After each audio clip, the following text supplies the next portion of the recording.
அதிமுக மக்களின் தீர்ப்புக்கு வஞ்சகம் இழைத்து திமுகவுடன் கைகோர்க்க முயன்றதால் முன்னாள் அதிமுக நிர்வாகிகள் பதவியிலிருந்து விலகி தாவேக்காவில் இணைந்துள்ளதாக கூறியுள்ள அமைச்சர் செங்கோட்டையன், எடப்பாடி பழனிசாமி ஒரு கார்ப்பரேட் நிறுவனத்தை நடத்துவது போல அதிமுகவை நடத்துவதாக கடிந்துரைத்துள்ளார். இங்கே சில பேர் பேசுகிறார்கள், ஏன் இவர்கள் இங்கே வருகிறார்கள், துரோகிகளாக இருக்கிறார் என்று கேட்கிறார்கள். நான் ஒன்றே சொல்ல விரும்புகிறேன். துரோகம் எங்கே நடைபெற்றிருக்கிறது என்பதை நீங்கள் காண வேண்டும். திராவிட முன்னேற்ற கழகத்தோடு இணைந்து எடப்பாடி பழனிசாமி அவர் முதலமைச்சர் ஆகலாம் என்று கருதுகிற போதுதான் எல்லோருக்கும் கருத்து வேறுபாடு இங்கே ஏற்பட்டிருக்கிறது.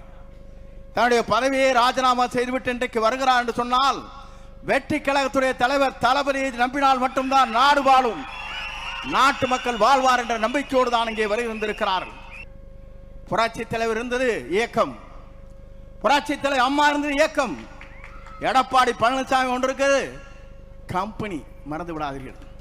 கார்பரேட் கம்பெனி, 10 பேர் அவருக்கு பின்னால் நிற்கிறார்.